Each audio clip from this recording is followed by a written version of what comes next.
What do you remember about that day's events?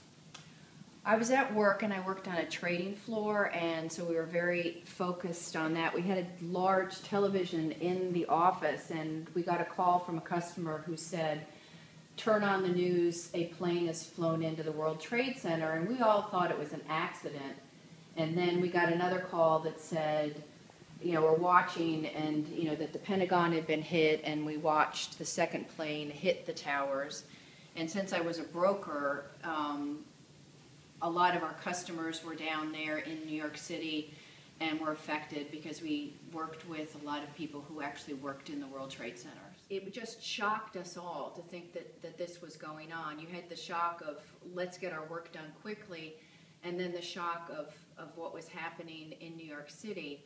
And to watch one tower fall and think to myself, oh, this is awful, because New York will never look the same again with one tower, and then to watch the second tower fall. And I don't really think I thought about the loss of life or the firemen or any friends or coworkers or anybody who was down there at that point. It was just a shock. And coming home that night, I think I was numb. Lots of people in our town were affected. They had family members who died. Watching the TV that night, I just sat and cried. I mean, I'm from New York City. I was born in Manhattan. I lived there for many years. Did you know anybody who worked in the Twin Towers? I did. I had a number of friends who worked there. All of my friends, thank goodness, escaped. I had a number of coworkers who did not live. It was like they vanished. What was New York like after this day?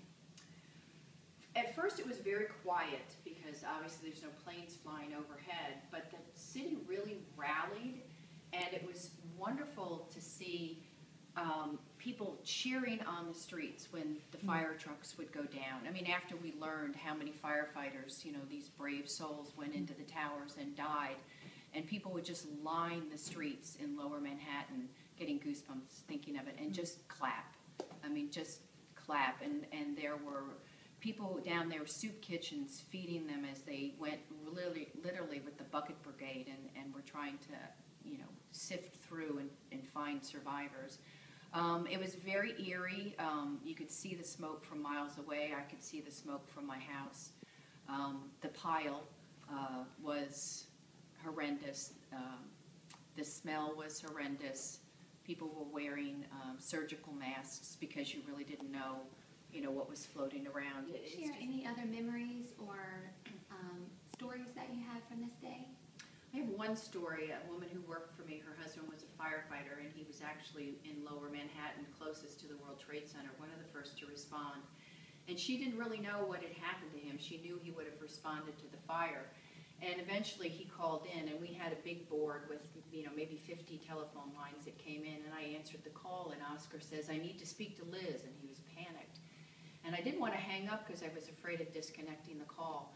And so I kept it on, and I said, "Liz, Oscar." And I heard him say, before I hung up, that I almost died twice today, and Liz freaked out.